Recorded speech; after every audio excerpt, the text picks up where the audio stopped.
দায়িত্ব পালন করাই আমার কর্তব্য। তোমার ভিতর যে মহান কাজের কোনো দায়িত্ব দিয়েছে, দায়িত্ব পালন করার শক্তি দাও ঠাকুর। আমার আশীর্বাদ মাথায় থাকবে। থাকবে রামচাঁদ, থাকবে। আমি সব সময় তোমার সাথে থাকি। সেই ভরসায় আমি তোমার নামে লোক নির্মূল করেছি ঠাকুর।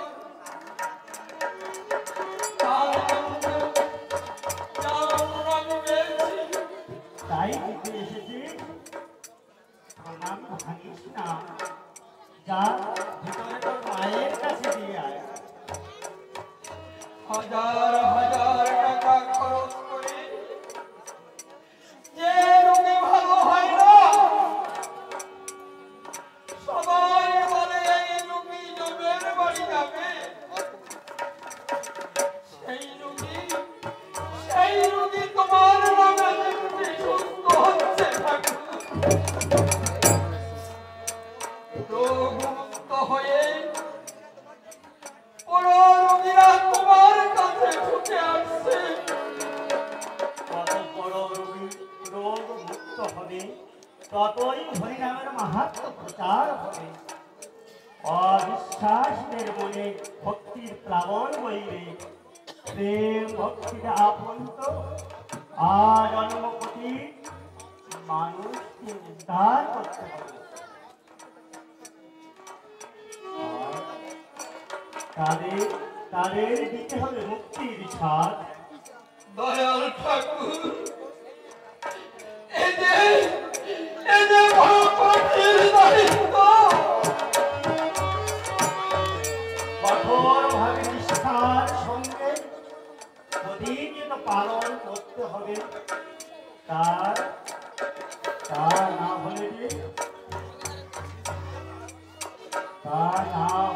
যুগে যুগে পঞ্জিত দর্শন পাপ নষ্ট হবে না। যত দুরারোগ্য রোগীর তুই হবি ভক্তিদাতা। তোমার রাধুর চরণে ঠাই দাও ঠাকুর, তোমার রাধুর চরণে ঠাই দাও।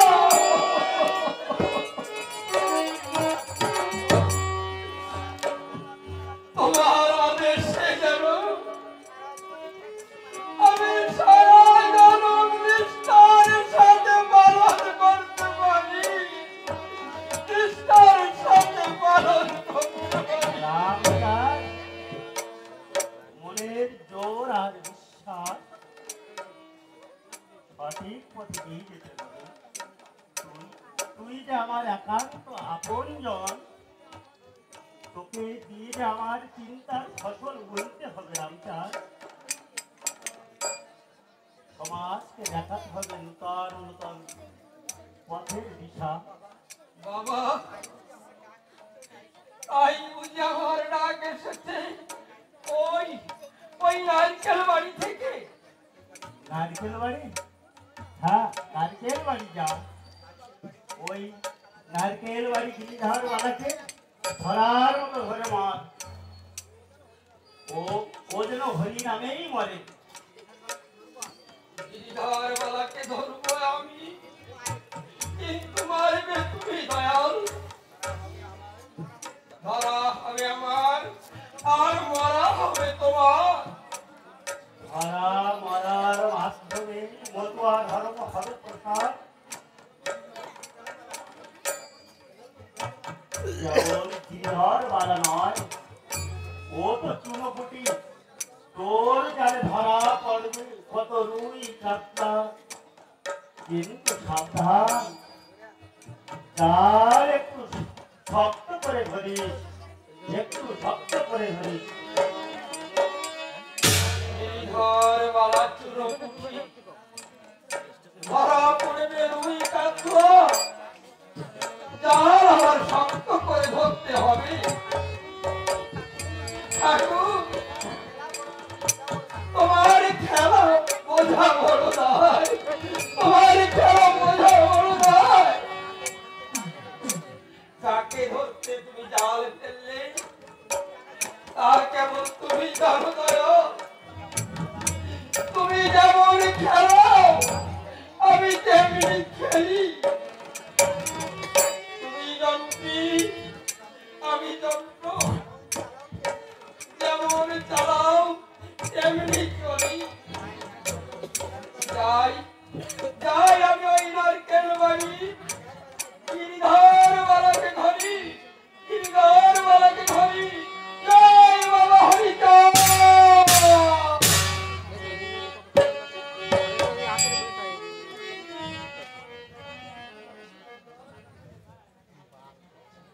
বংশী বংশীধর না, এটি দেখে দেখে সারা পাওয়া যায় না। আমার হয়েছে যত ঝামেলা, সমস্ত ঝামেলা আমাকে পোহাতে হবে। ব্যবসায় যখন একটু সুবিধে এলো, আর অমনি এই গ্রামের লোকেরা বেছে বেছে আমার ওই বংশীকে সমস্ত কাজের মাতুব্বর করে দিচ্ছে। আর বংশীটাও হয়েছে তেমনি। আর লোকে ডাকলেই যেতে হবে, তার সময় সময় নেই। ঘরে ঘরে ভয়টা রোগ যন্ত্রণার ছটফট হচ্ছে, তাকে দেখে কে? গোলক আমার একাই আঠারো পিছনে কাজ করে। জমি জমার কাজ সবই তো সেই সামলায়। হঠাৎ তার কি অসুখ হলো, কেউ বুঝতে পারছে না। আমি একা এখন কোন দিকে সামলাই? বংশী বংশী, আচ্ছা বংশী, তোরা কবে মুক্তি শিখতে হবে?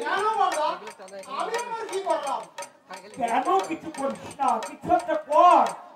কি করবো বড়দা? তুমি ব্যবসা করছো, বড় চাষবাস দেখছে, আর আমার কি করার আছে? করার ইচ্ছা থাকলে অনেক কিছুই করা যায়। শুধু গ্রামে ঘুরে বেড়ালেই এই সংসারটা চলবে কি করে? আমার দোষ কি বড়দা? সালিসি বিচার করতে লোকে তোমাকেই ডাকে, আর তুমি নানান অজুহাতে তাদের মনে দাও আমাকে নিয়ে যেতে। তারা আমাকে ধরে, আর তোমার মান বাঁচাতে বাধ্য হয়ে আমাকেই যেতে হয়। যাবি তো মানুষের কোন সমস্যা হলে দেখতে হবে না। আজ গ্রামের লোকে তোকে ডাকে, ভাবছো আমার গর্ব হয়, আমার কত আনন্দ হয় যে আমার ভাই বংশী আজ এই গ্রামের লোকের ডাক পায়। কিন্তু বংশী, সংসারের প্রতি একটা কর্তব্য আছে। বলকে দেখ, ও অসুস্থ ঘরে ঘরে থাকবে, তাহলে সংসার চলবে কি করে? তাকে তো সুস্থ করা দরকার। সে তো বলেই দিয়েছে বড়দা, ওর গলা ফোলা আর ভালো হবে না। যতদিন যাবে গলা ফোলা আরো বাড়বে। শেষে গলায় ক্ষত হলে কি হবে বলা যায় না বড়দা। না, ওই গলায় ক্ষত হওয়ার আগেই ওকে সারিয়ে তুলতে হবে। আর কি করে হবে বড়দা? ও তো ওই ঠাকুর পাগল, ওকে রেখে ঠাকুরই ভালো করে দেবে। তাই সে আর কোনো মধ্য প্রতিকার দেখাতে পারছে না। বলিস কে বংশী? রোগীর কাছে অনুমতি নিয়ে তার রোগ সারানোর জন্য কবিরাজ ডাকতে হবে। কিন্তু বড়দা সে তো হোক অসুস্থ, হোক যন্ত্রণায় তার মাথার ঠিক নেই, তার কথা শুনতে হবে। বড় ভাই হিসাবে তাকে সুস্থ করে তোলার দায়িত্ব তো আমাদের। কর্তব্যে আমি অবহেলা করিনি বড়দা। বড় অভিমানী, আর একটুতেই চলে যায়। ওর মনের ভাব আমি বুঝি না বড়দা। হোক অভিমানী, হোক রক্ষটা, হোক না সে পাগল, তবু তো আমাদের ছোট ভাই। ওর দুঃখে যদি আমাদের প্রাণ না কাঁদে, তাহলে আর কার কাঁদতে বলো? পরে ঘরের মেয়েরা আমাদের ঘরের বউ হয়ে এসেছে, তারাও জয় গোলকের প্রতি ভাইয়ে ভাইয়ে টানাটানি না থাকলে এই পাড়া প্রতিবেশী এরাও ভালো চোখে দেখবে না, ভালোভাবে কথা কইবে না, তাই ঢুকে দেয়। আমি বুঝলে কি হবে বর্দা? আমার কোনো কথাই ও কানে তুলছে না, তুমি বরং বুঝিয়ে বলো। বেশ, তাই হবে। আমি বললে যদি সে কথা শোনে, কিন্তু কাকে দেখানো যায় বল? এই কল্যাণে সব কবিরাজ দেখানোই তো শেষ হয়ে গেছে। বর্দা, ওই রাউত খামারের রামচাঁদ কুশাল গিরিধর বালার বাড়িতে আসছে। রামচাঁদ কুশাল? হ্যাঁ, গিরিধর বালা কতদিন ধরে পালা করে মুখে মুখে বিছানা করেছে। তুমি গিয়ে রামচাঁদ কুশালকে বলো নিশ্চয়ই লোককে দেখতে আসবে। রামচাঁদ কুশাল? হ্যাঁ হ্যাঁ, রামচাঁদ কুশাল নাম আমি সেদিন ওই নিগল কাকার মুখে শুনেছি। সে নাকি বাবা হরিচাঁদ বলে রাখে। আচ্ছা বুঝি, তুই বলতো ভাই কৃষ্ণ রাম গৌরাঙ্গ সব ছেড়ে দিয়ে কিনা ওই হরিচাঁদ বলে এই সাধারণ মানুষের নামে আমি তো কিছু বুঝতে পারছি না। কথায় বলে যে যার সাধনা করে সেই তার ঈশ্বর। তুমি আমি কৃষ্ণকে ডাকি, কেউ কালীমাকে ডাকে, কেউ ডাকে দুর্গাকে, কত নামে তাকে ডাকে, তাতে কি বা আসে যায়? এই গোলকের বেধি মুক্ত হলেই হলো। তুই ঠিক বলেছিস ভাই। এই জন্যই তো লোকে তো কত মান্য করে। বিভেদের বিচার করে কি হবে? উপকার পেলেই হলো। নিশ্চয়ই কথায় বলে বিশ্বাসে মিলায় মন্ত্র তত্ত্ব। জ্ঞান বিজ্ঞানের যুক্তি করতে না গিয়ে ভক্তি ভরে রামচাঁদ কুশাইকে নিয়ে এসো, বলতে দেখাও যদি তাতে মুক্তি পায়। বলো যদি সে তাতে মুক্তি পায়। হরে কৃষ্ণ হরে কৃষ্ণ। সবই তোমার ইচ্ছা। বলো, আমার ভাই বলো তোমার গুণগান করে, আর তুমি তাকে এমন বেঁচে দিয়েছ সে তোমার নাম করতে পারছে না। তুমি দয়া করে বলকে মুক্তি দাও, ঠাকুর বলকে মুক্তি দাও। আমি যাই ওই গিরিধর বালার বাড়িতে যাই। আমি রামচাঁদ কুশালকে নিয়ে আসি। আমার ভাই বলছে ঠিক বলছে, জ্ঞান বিজ্ঞান যুক্তি প্রমাণের কোন প্রয়োজন নেই, লোক সামনে সেই যথেষ্ট। হরিজ্ঞান বিজ্ঞান আর যুক্তি প্রমাণ, জ্ঞান বিজ্ঞান আর যুক্তি প্রমাণ কোন কিছু দরকার নেই। তুমি আছো দয়াল আমার বড় প্রমাণ।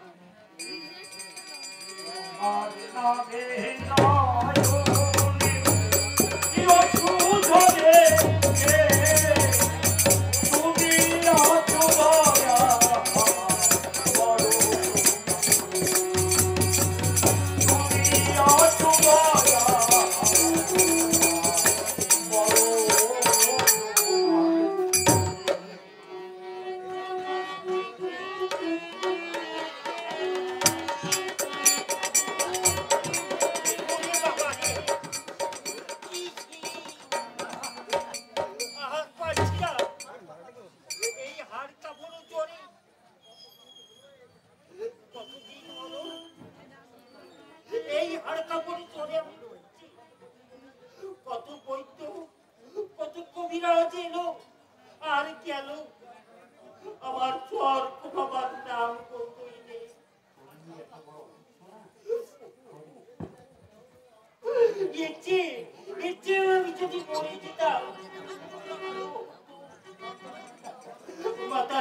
তুরাই আমি আমি যদি সব অন্ধকার দেখছি আর আর আমি পাচ্ছি না কখন কখন আসবে সেই রামচাঁদ গোসাই এইবার এইবার নাকি আমার শেষ চিকিৎসা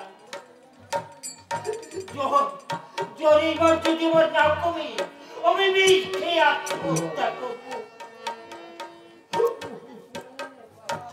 ওরে বাবা আমি হাত পাচ্ছি না আমার যে আমার সেই মরণের জ্বর বাবা উরে বাবা উরে বাবা উরে বাবা ভবব্যাধি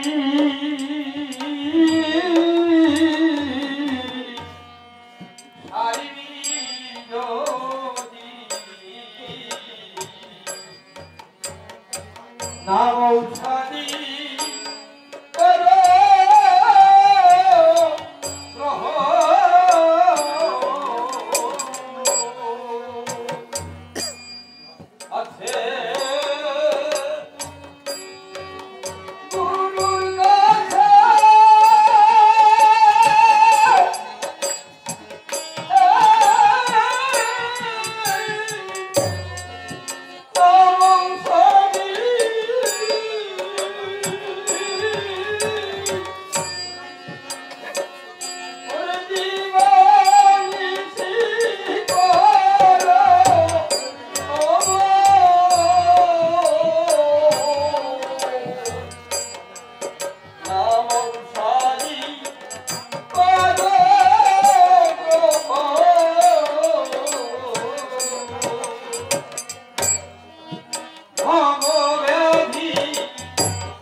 আমি ভালো হয়ে গেছি।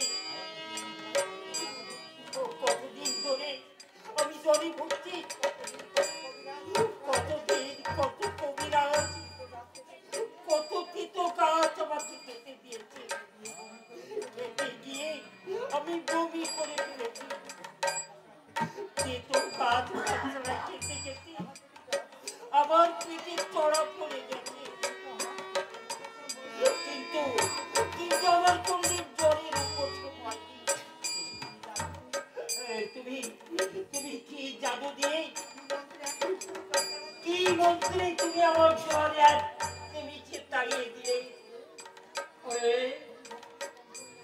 হরিভক্তেরা কোনো তন্ত্র মন্ত্র জানে না, তন্ত্র মন্ত্র তারা দাম পায়ে ফেলে ফেলে। তুমি দয়া করে যখন একবার ভালো করে দিয়েছ, আর যাতে আমার জ্বর পেশা আছে, তুমি সেই ব্যবস্থা আমাকে করে দাও, তুমি সেই ব্যবস্থা আমাকে করে দাও। ওরে বিধান, জ্বর আমার আসবে? জ্বরে এত বড় সাহস? ওরে ওরে বিধান, আমার বাবা হরিচাঁদ যে জ্বর একবার তাড়ায়, সেই জ্বর আমার পুনর্বার ফিরে আসার সাহস পায় না। ওরে বাবা হরিচাঁদ আমার দয়া বাবুদা, একবার তাকে প্রাণ করে রাখি না, একবার তাকে প্রাণ করে রাখ।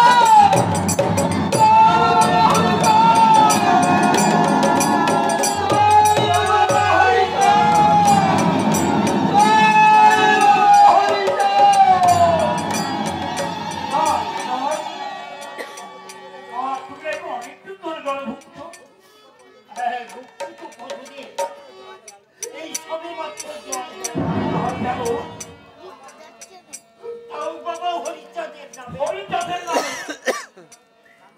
যাও যাও দিনধর, ওই নদীতে ভালো করে সাঁতরে স্নান করে এসো। যাও যাই, ওই বাবা হরিচাঁদের নাম নিয়ে আমি নদীতে সাঁতরে স্নান করে আছি।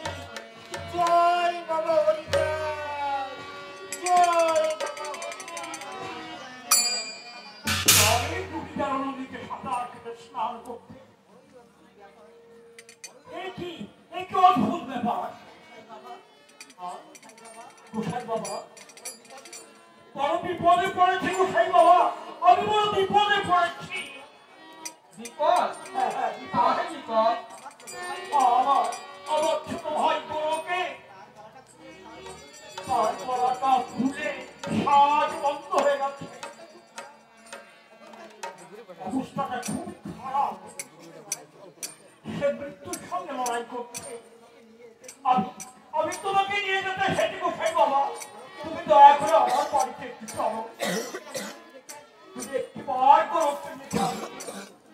তোমার বাড়ি কোথায়? এই গ্রামে ওই পাড়ায়। আমার নাম রামকুমার, আমার ছোট ভাই বড়। সবসময় ঠাকুর ঠাকুর করে খাবি, জানি কেন তার এমন ব্যাধি হলো, এখন সে ঠাকুরের নাম করতে পারছে না, কথাও বলতে পারছে না। কত কবিরাজ দেখানো হয়েছে, কিন্তু ঠাকুর এই হাল ছেড়ে দিয়েছে। আমরা বলবে শেষ